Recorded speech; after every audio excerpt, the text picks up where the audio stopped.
सीधा साधा वेश था ना कोई अभिमान, सीधा साधा वेश था ना कोई अभिमान।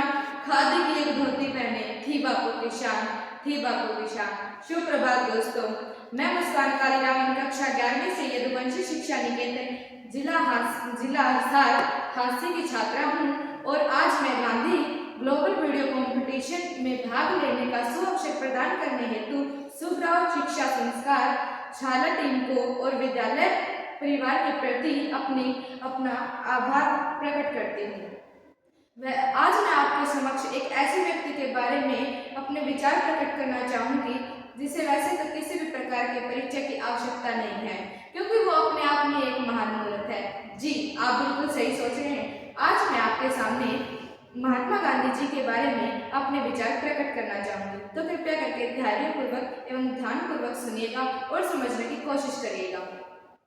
लगभग 150 वर्ष पहले महात्मा गांधी जी का जन्म गुजरात के पोरबंदर गांव में 2 अक्टूबर 1869 को हुआ था। इनका पूरा नाम मोहनदास करमचंद गांधी था और इनके पिताजी का नाम करमचंद गांधी था, जो कि एक दीवान थे। इनकी माताजी का नाम श्रीमती पुतलीबाई था, जो कि एक सामान्य गृहिणी थी। गांधी जी के 3 भाई बहन थे। गांधी जी अपने सभी भाई बहनों में सबसे छोटे थे। पूरे भारतवर्ष में गांधी जी को बच्चों द्वारा बापू कहकर भी संबोधित किया जाता है। गांधी जी को सबसे पहले महात्मा की उपाधि रविंद्रनाथ टैगोर ने दी थी।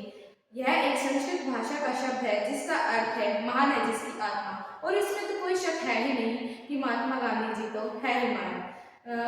महात्मा गांधी जी को वैसे तो पूरे भारतवर्ष में भारत के पिता के रूप में भी जाना जाता है।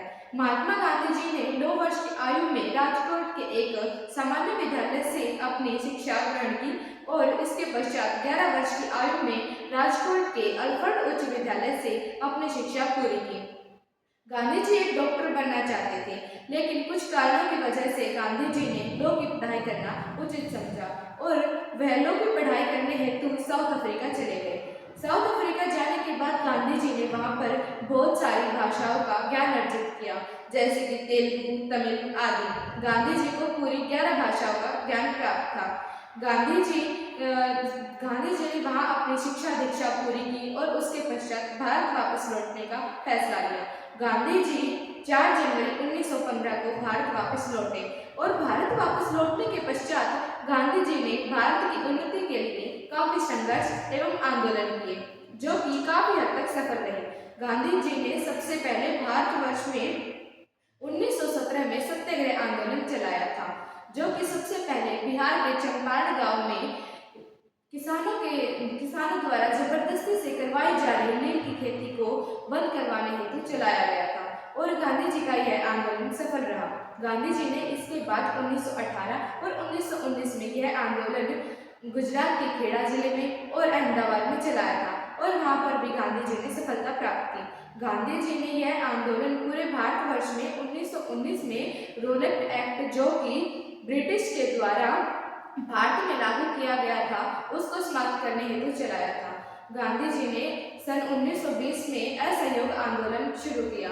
गांधी जी यह आंदोलन चाहते थे कि वह शांतिपूर्वक एवं धैर्यपूर्वक चलाएं और इसमें किसी भी प्रकार का खून खराबा न हो, लेकिन गांधी जी को यह आंदोलन बीच में ही रोकना पड़ा, क्योंकि गांधी जी ने देखा कि लोगों के अंदर विरोध भावना बढ़ती ही जा रही थी और वो खून खराबा पर उतर आए थे।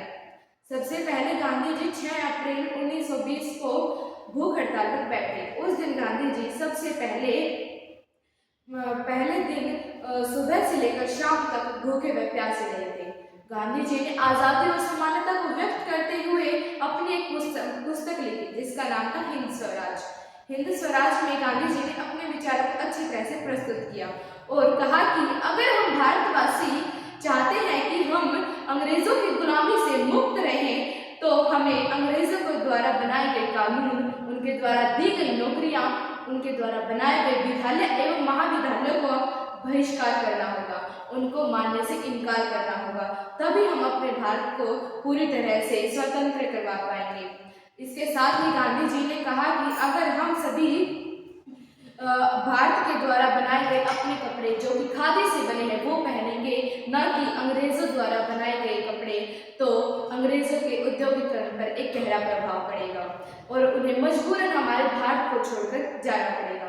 गांधी जी ने इसके साथ ही देखा कि पूरे भारतवर्ष में ब्रिटिश सरकार द्वारा नमक बनकर वसूला जा रहा था, जो कि कई गरीब लोग भरने के योग्य नहीं थे।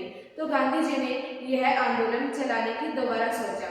गांधी जी ने सोचा कि वह नमक से कर हटवाएंगे।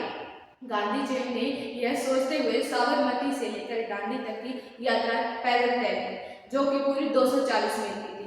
गांधी जी हर रोज 10 मील चलते थे और अंत में दांडी पहुंचकर गांधी जी ने सुबह हाथ में नमक को लेकर कहा कि आज के बाद कोई भी भारतवासी नमक का कर नहीं भरेगा।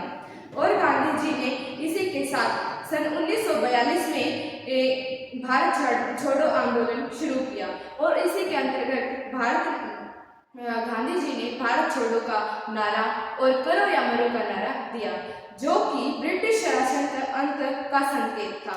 इसी के साथ सन 1947 में गांधी जी ने के इन्हीं प्रयासों से भारत को आज़ादी मिली। और मैं इन्हीं कुछ शब्दों के साथ अपने शब्दों को विराम देना चाहूंगी और गांधी जी के लिए कुछ 2 पंक्तियां कहना चाहूंगी कि बापू के सपनों को फिर से सजाना है, कि बापू के सपनों को फिर से सजाना है, देकर लहू का कतरा कतरा इस चमन को बनाना है। बहुत गा लिए हमने आज़ादी के गाने, कि बहुत गा लिए हमने आज़ादी के गाने, अब हमें देशभक्ति का फर्ज निभाना है, अब हमें देशभक्ति का फर्ज निभाना है। धन्यवाद। जय हिंद, जय भारत।